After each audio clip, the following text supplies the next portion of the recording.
Hey everybody, Bryce Koon back here with another episode of Swarm Talk.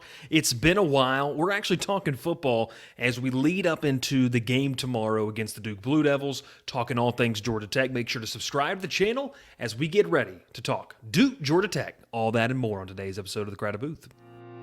Pile in here and make yourself feel at home. The Crowded Booth is coming on. The Crowded Booth with Bryce Koon.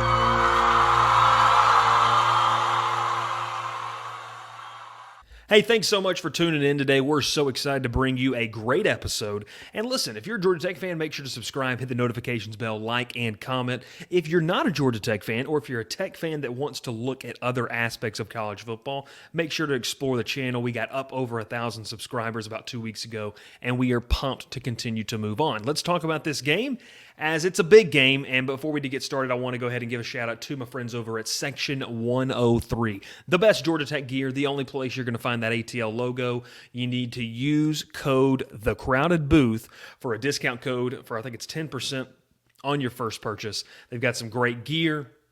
Tech's going with the white, gold, white combination, St. John Days. You see them right there. It's a great stuff.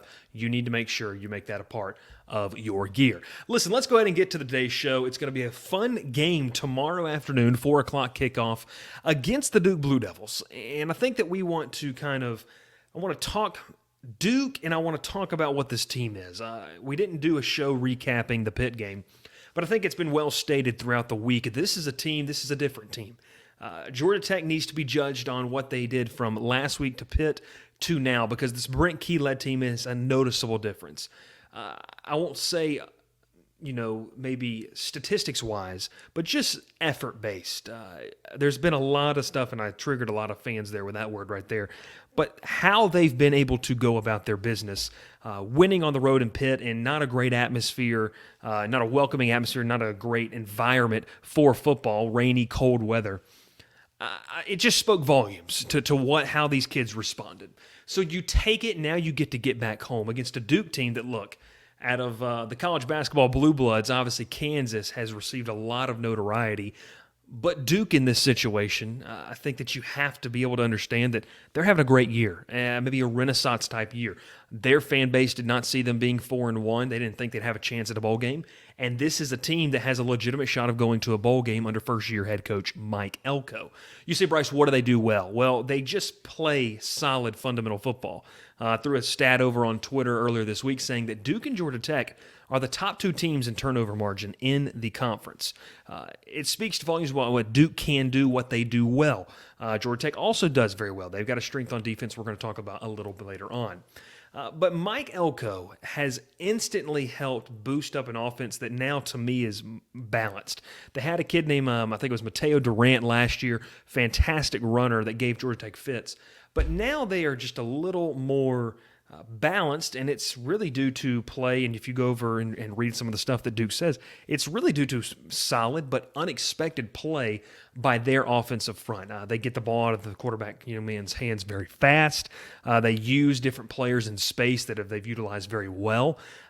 They don't allow a lot of negative plays. And look, if you're a Georgia Tech fan, you would say we would have more success if that didn't happen. And so I think seeing that aspect is just Duke just plays solid football. They're not spectacular in any sense, but they just play solid. They stay ahead of the chains. And so I think in this game, we need to switch it over to what just Georgia Tech do well. Offensively, there's still some things that I'm concerned about, but this defense can get behind the line of scrimmage. We saw that in the Pitt game. They didn't do too much in the sacks category in the Pitt game, but they've got pieces, and we've talked about Charlie Thomas, probably the most disruptive player in the ACC. I caught myself there, did a show earlier talking about some SEC stuff. Thomas, Keon White, Kyle Kennard, Ace Ely. I mean, these guys, to me, they're playing more free of the past week and a half. And they've got the pieces, and we've seen it, to create negative plays and to force turnovers. I told you earlier, 1 and 2, it's Duke and Georgia Tech in the ACC in turnover margin. So what the Blue Devils do well is they keep the opposing defense from being too disruptive. But I think Georgia Tech, in their sense, that's what they're really good at. And so this is kind of going to be two things where you have a balanced offense in Duke that just doesn't do anything that's overly outstanding. They just do everything across the board in a solid manner against a team that really right now, its calling card is a defense that wreaks havoc and sets the offense up with short field position. Georgia Tech has, if you're Duke, you want to force Georgia Tech to go the length of the field on you. We're going to get that in a second. But I think under interim head coach Brent Kee's done a fantastic job handling the media, handling this entire situation. The plan to me has to be you've got to see more on the defensive side of the football. You've got to see creative, disruptive plays. You've got to start Duke behind the chains. What I mean when I say that is you got to see a lot of 2nd and 10s, maybe 2nd and 12s, maybe 3rd and 11s, 3rd and 8s. You got to see obvious downs where it comes into play if you know what they're going to have to do, so you can key on it. Because Duke, look, they've gotten pretty solid play from their offensive line. Quarterback is a tough kid, and he's shown some flashes of being able to move the ball downfield. And like I said earlier, they get their backs out in space. So this is just a group that I think you're going to see really challenge Georgia Tech in the sense of, can your defense go up against a team that's been solid? I mean, I don't think anyone would have said that Duke was maybe an option going forward into the season of this is going to be one of the best offenses we've seen. It's just a balanced attack that really just goes out and does their job. So Georgia Tech's defense, that's a key for me. Tech is going to have to be able to continue negative plays and win the turnover battle to win this football game. Let's switch it over on its head to the offensive side of the football. Now, this is where it makes me wary, and we're going to get my prediction later on in the show. The same thing has to apply here.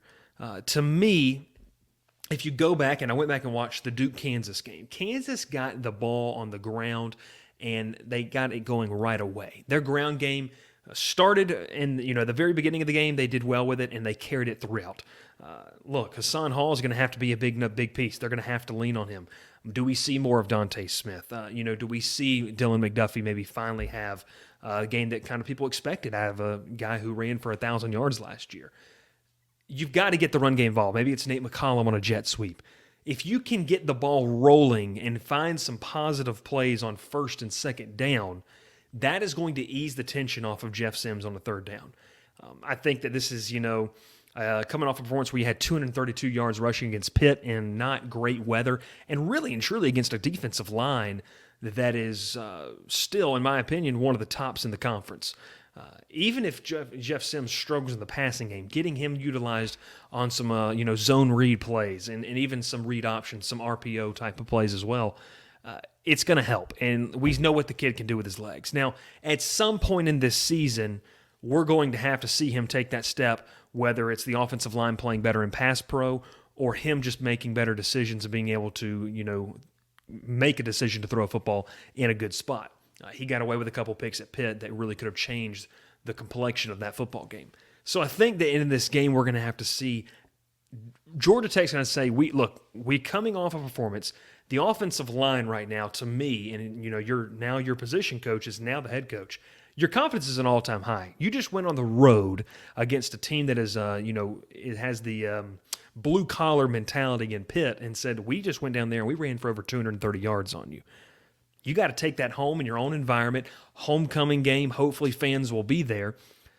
I think for Georgia Tech, you've got to take that. You've got to lean on the run and maybe some play action to be able to get Jeff Sims going with E.J. Jenkins, Nate McCollum, Malachi Carter. Because we talked with E.J. Jenkins this week, and he said he feels like we're so close. In spurts, this offense has seen it to be able to move the ball downfield. You recall the drive that ended with an E.J. Jenkins touchdown against Clemson. You recall, a couple of the UCF drives. Georgia Tech has to manage this game, and I think this is a game where you have to see Jeff Sims be able to manage the offense and run it to a high efficiency clip. We've got to be able to see him take the game in his own hands to be able to give the trust that Chip Long hopefully instilled in him and Chris Winkie of how he manages this football game, because this is a big one. I mean, let's just be honest. I mean, this is a team, and we had 2 episodes ago, we talked to you where this program was. You're a win away tomorrow, and if you're watching or listening to this on Saturday, you're a win away on Saturday for being 3-3 and looking and saying, we have 6 more games, we got to find 3 more wins to go to a bowl game. And 3 weeks ago, I think a lot of the fan base, and there's a couple of you that might comment, well, I've always believed 2 weeks ago, 3 weeks ago after the Ole Miss loss, you were pretty down. You didn't think it was going to happen. There's a spot. There's something to be said about where Georgia Tech can set themselves up. So place an emphasis on the run game. You have to get that going on. That's where Kansas found success against Duke. And really utilize Jeff Sims in the best way. If he can really capitalize off of a run game, I think it just eases the tension, eases the pressure off of a guy that maybe still doesn't trust his offensive line as much in pass obvious downs. Maybe he doesn't feel as comfortable. And when you have a guy like that who's a fantastic athlete, but maybe his mental clock is not where it needs to be, Georgia Tech's going to need some of that early on. And so, look, this is going to be a game that I think Georgia Tech, found some things last week in the kicking game with Gavin Stewart that changes the complexion of a ball game like this. It'll be interesting to kind of see where this goes. And I think that Duke is obviously a formidable opponent. This division is wide open. This win, look, you talk about a win here, gets you to 2-1 in the division, and you have Miami, North Carolina left on the schedule that will probably be, jockeying for that spot as well. Who knows? This is a game that you have to worry about tomorrow, and like Brent Key has said, you move on to the next week. So that brings us to the last and final point. What's the prediction? Look, I think Duke, like I've said, is a very well-balanced team. They don't do anything extraordinary. They do seemingly everything just fairly well.